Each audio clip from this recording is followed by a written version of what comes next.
राधे राधे महाराज जी। महाराज जी प्रणाम। महाराज जी, जब हमें गुस्सा आता है, ईर्ष्या होती है या मन दुखी होता है तो सबसे पहले मन में नकारात्मक विचार क्यों? नहीं, हमें पहले बताओ गुस्सा क्यों आता है। गुस्सा तब आता है, कामा संजायते क्रोधा, क्रोधा स्मृति विभ्रमा, स्मृति भ्रंशात बुद्धिनाशो बुद्धिनाशात प्रणश्यति। जब हम ये कामना करते हैं कि ये ऐसे चले और वो नहीं चलता, कोई भी हो, तो गुस्सा आ जाता है। हमको ये सोचना है कि मुझे कैसे चलना है। जब मेरा बेटा गलत चल रहा हो तब मुझे कैसे चलना है, मेरी पत्नी जब प्रतिकूल चल रही तो मुझे कैसे चलना है। मुझे क्रोध नहीं लाना, बहुत प्यार से, बड़े गंभीरता से, धैर्यपूर्वक हमें समस्या का समाधान करना चाहिए। क्रोध से समस्या बढ़ती है, ना कि समस्या का समाधान होता है। जब हम गुस्सा करते हैं तब हमारे द्वारा कुछ ऐसा हो जाता है जिससे समाधान होने की जगह और हम फैल जाते हैं, प्रपंच में फंस जाते हैं। तो मुझे लगता है उस समय नाम जप करके हमको अपने अंदर की सोच को ठीक करनी होगी। अगर हम अंदर की सोच को ठीक नहीं कर पाए तो जेल जितनी भरी है वो सब इसी में भरी है, काम में या क्रोध में या व्यभिचार में फंसा या हिंसा में फंसा, चोरी में फंसा, इसी में जेल भरी हुई। गुस्सा नहीं संभली, आगे कुछ गलत कर दिया, जेल भोगना पड़ेगा। तो हमें लगता है हम उस समय अपनी सोच को कंट्रोल कर सके, उसके लिए भगवान का भजन है। भगवान के भजन में बहुत बड़ी सामर्थ्य है, बड़ी सामर्थ्य है। और सामने वाले का परिवर्तन क्रोध से नहीं होता, हमारी नम्रता और विनम्रता और सहनशीलता से होता है। एक बार श्री स्वामी एकनाथ जी महाराज महाराष्ट्र के गंगा स्नान करने गए, तो स्नान करके लौट रहे थे तो ऊपर विधर्मी का महल था, गली के ऊपर। उसने थूक दिया, देखा महात्मा का नहा के जा, तो ऊपर थूक दिया, ऊपर गिरा। वो फिर नहाने गए, वही गली थी, फिर लौटे, फिर थूक दिया। 100 बार थूका। वो 100 बार स्नान करके आए। जब 100 बार स्नान करके आए तो हार गया। वो नीचे उतर के आया और प्रणाम किया और कहा मुझे क्षमा कर दो। उनका क्यों भैया? बोले मैंने 100 बार आपके ऊपर थूका, अपराध किया। बोले नहीं, आपने बड़ी कृपा की। एक दिन में 1 बार गंगा स्नान करता था, आपकी कृपा से 100 बार गंगा स्नान हुआ। ये तो आपकी कृपा। वो चरणों में लौट गया और कहा आज के बाद कभी किसी महात्मा के साथ गलती नहीं करेंगे। विनम्रता और धैर्य ने उसको बदल दिया। अगर उसी समय गाली देते तो शायद और थूकता और गुस्सा करता या और विपरीत चला जाता, लेकिन वो कुछ नहीं बोले तो उसका सुधार हो गया। विनम्रता और धैर्य से यदि हम अपनी सोच को कंट्रोल में रखें तो हम किसी का भी सुधार कर सकते हैं। गुस्सा से सुधार नहीं होता, गुस्सा से और हानि हो जाती है, सुधार की गुंजाइश नहीं। जैसे छोटे छोटे बालकों को आप बार बार प्रताड़ित करते रहें तो उनके अंदर आपके प्रति जो अश्रद्धा पैदा होगी, जब वो जवान होंगे तब वो आपका अनादर करेंगे कि ये बहुत दुष्ट हमारे साथ ऐसा ऐसा करता रहा। तो हमें लगता है बच्चों को प्यार से समझाने की कोशिश करें, दुलार से समझाने की कोशिश करें। ज़्यादा क्रोध का प्रयोग ठीक नहीं है। हर जगह क्रोध का प्रयोग करने से हानि ही हो जाती है। क्रोध से आज तक किसी को लाभ नहीं प्राप्त हुआ है। ये विचार करके हम अपनी सोच को भगवान से जोड़ करके, भगवान के नाम से जोड़ करके पवित्र आचरण करें। हाँ, जब सामने वाला क्रोध कर रहा हो तो हमें गंभीरता पूर्वक विचार करना चाहिए कि अब हम क्या उत्तर दें, हम कैसे चलें। अगर उस समय में कुछ समझ में नहीं आ रहा तो हम वहाँ से हट जाएं। थोड़ी देर बाद हमारी बुद्धि काम करने लगेगी, तब हम देख लेंगे अभी बुद्धि काम नहीं कर रही, अभी क्रोधावेश आ रहा है, तो हट जाना चाहिए, सामने से चले जाना चाहिए। दीप शिखा जी हैदराबाद से। राधा वल्लभ शहर। राधे राधे महाराज जी।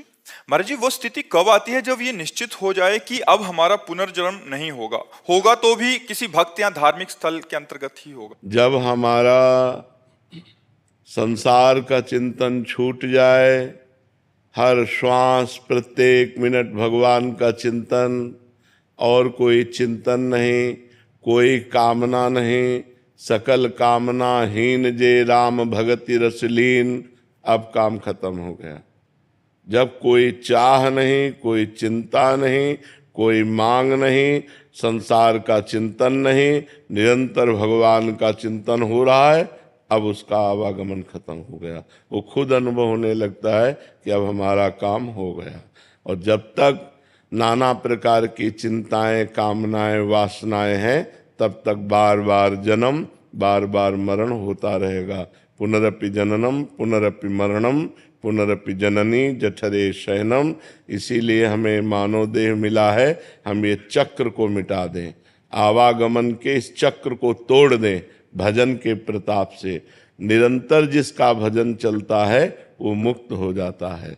अनन्य चेता सततम यो माम स्मरति नित्य सहा तस्याहम सुलभा पार्थ नित्य युक्तस्य योगिना।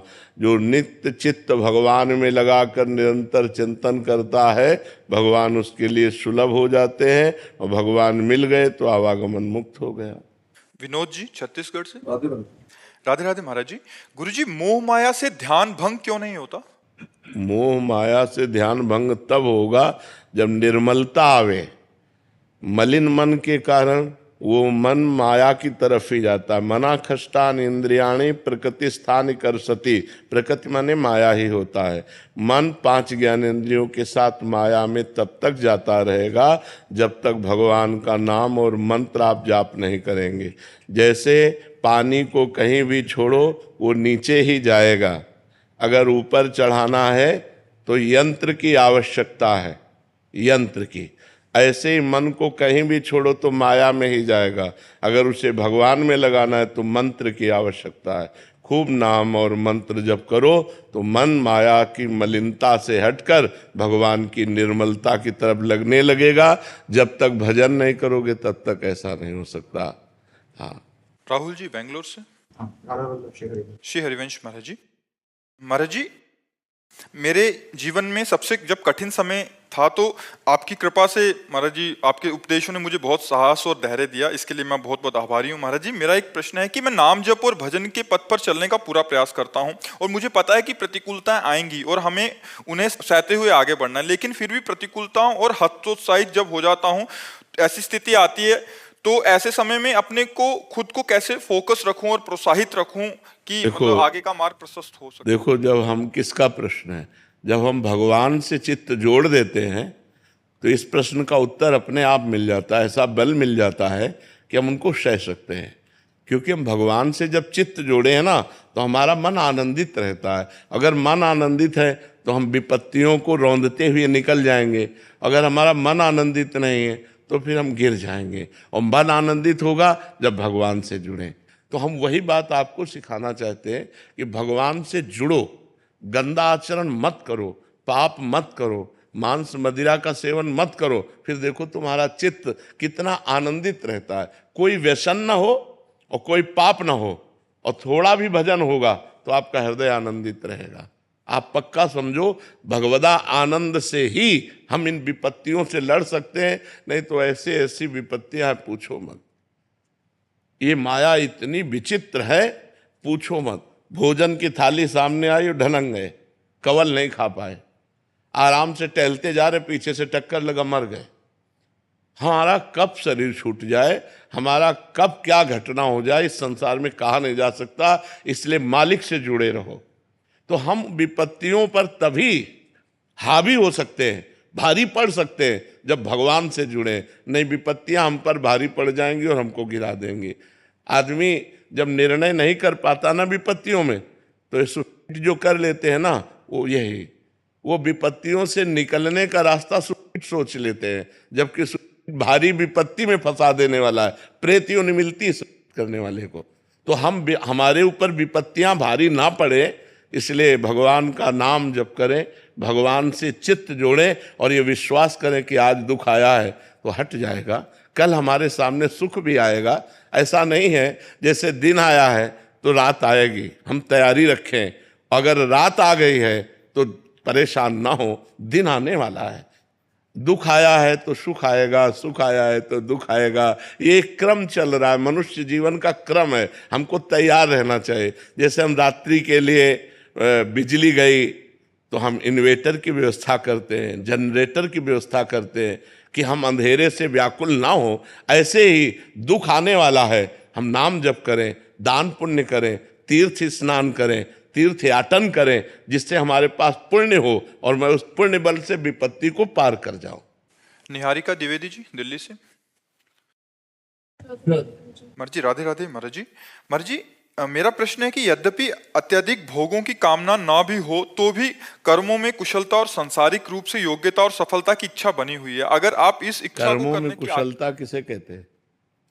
जिससे मैं अपने सांसारिक जीवन में रहती हूँ तो नहीं, कर्म कौशलम कहते हैं जो कर्म भगवान को समर्पित किया जाता है, जो कर्म भगवान के लिए किया जाता है उसे कर्म कुशलता कहते हैं। और जो कर्म अपनी वासनाओं की पूर्ति के लिए किया जाता है, मान प्रतिष्ठा के लिए किया जाता है, सांसारिक उन्नति के लिए किया जाता है, वो कर्म कौशलम नहीं है। कर्म कुशलता कर्म कौशलम है भगवान को जो कर्म समर्पित किया जाए, जो भगवान के लिए किया जाए, समाज को भगवान मान के किया जाए, उसे कर्म कौशल कहते हैं, कर्म योग कहते हैं। तो आपने कहा मैं कर्म कुशलता से करना चाहती हूँ, तो कर्म कुशलता है भगवत समर्पण कर्म, भगवत अर्थ कर्म, भगवान के लिए कर्म करना और उसे बहुत पवित्र भाव से करना। जैसे हम रसोई बनाते हैं भगवान के लिए तो पवित्र भाव से, ऐसे हम जो कर्म, जैसे हम संसार में कोई भी कर्म कर रहे हैं तो संसार का हर कर्म भगवान के लिए है, क्योंकि सृष्टि भगवान की है। हम उसे भगवान का मान के करते हैं और पवित्र भाव से करते हैं और कर्म समाप्ति पर भगवान को समर्पित कर देते हैं। ये हुआ कर्म योग, कर्म कौशलम, जो भगवत प्राप्ति कराएगा। तो फिर क्या कहना चाहते हैं? महाराज जी, अगर आप इस इच्छा को करने योग्य मानते हैं तो वो मार्ग बताइए जिससे एक व्यक्ति साधक होते हुए भी सांसारिक कर्म और प्रारब्ध को कर्म और मन की कुशलता से सामना नाम करे। मां मनुष्मद युद्ध चे, भगवान ने खुद अपने श्रीमुख से सब कुछ बता दिया है। सर्वदा सर्वकालेषु मां मनुष्मद, सर्वदा माने हर समय, सब समय हमें भगवान का स्मरण करते हुए कर्म करना है। राधा राधा, कृष्ण कृष्ण, राम राम राम। जो काम कर रहे हैं भगवान का स्मरण करते हुए कर रहे हैं। जो हमें पद मिला है, जो हमें कार्य मिला है, मानो आप किसी की बहन है, किसी की बेटी है, आगे किसी की पत्नी बने, किसी की माँ बने, जो हमें कर्तव्य मिला उस कर्तव्य को भगवान की पूजा मानकर, सामने वाले में भगवान की स्थापना देख करके कि इसके हृदय देश में भगवान विराजमान है, और वो हम कर्म करें और नाम जप करें तो गृहस्थ में रहते हुए भी भगवत प्राप्ति हो जाएगी। वो कर्म उसे बांधेगा नहीं। जो कर्म भगवान को समर्पित कर दिया जाता है वो मोक्षगामी होता है, और जो कर्म अपनी वासना के लिए किया जाता है वो बंधन युक्त होता है, वो हमें बार बार जन्म मरण के चक्र में फंसाता है। इसलिए नाम जप करते हुए भगवद अर्थ कर्म किया जाए तो गृहस्थ में रहते हुए भी भगवत प्राप्ति पूर्ण निश्चय है कि उसको प्राप्त हो जाएगी। तनवीर जी चंडीगढ़ से। राधे राधे महाराज जी। महाराज जी, ऐसा क्यों होता है कि सब ज्ञान और विवेक होने के बाद भी मन विचलित क्यों रहता है? इसका कई बार उत्तर दे चुके हैं। भजन की कमी। जब तक अध्यात्म बल नहीं होगा तब तक अपनी जानकारी का प्रयोग नहीं कर सकेंगे। जैसे हमें जानकारी है कि पाप कर्म नहीं करना चाहिए लेकिन हम करेंगे। जब तक अध्यात्म बल नहीं होगा तब, अध्यात्म बल है नहीं करना है तो नहीं करना है, चाहे प्राण निकल जाए नहीं करना है, और करना है तो करना, चाहे प्राण ले लो तुम। हम ये धर्म का कार्य करेंगे, तुम रोक नहीं सकते। ये होता है अध्यात्म बल। जब नाम बल होता है, अध्यात्म बल होता है, तब फिर राम काज कीन्हे बिनु मोहि कहाँ विश्राम। जय गिर चरण दे हनुमंता, चले सुगा पाताल तुरंत। अध्यात्म बल, भगवान नाम बल। अब आजकल हमें जानकारियां तो बहुत है लेकिन प्रयोग नहीं है। दूसरों को बताने की जानकारी है लेकिन खुद प्रयोग नहीं है, क्योंकि भजन नहीं है। अगर भजन हो, भगवान का नाम स्मरण हो, भगवान का नाम जप का बल हो, तो हम जो चाहें वो कर सकते हैं।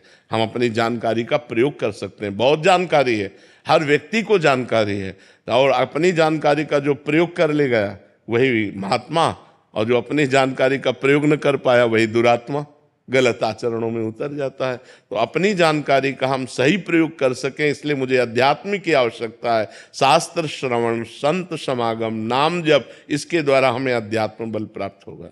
भाव्या जी मध्य प्रदेश से। राधे राधे महाराज जी। महाराज जी, भगवान को प्रसन्न करने के लिए सबसे सरल रास्ता क्या है? मंदिर जाना, सत्संग सुनना या व्रत रखना? शरणागत। सबसे प्रसन्न करना प्रभु मैं किसी योग्य नहीं हूं।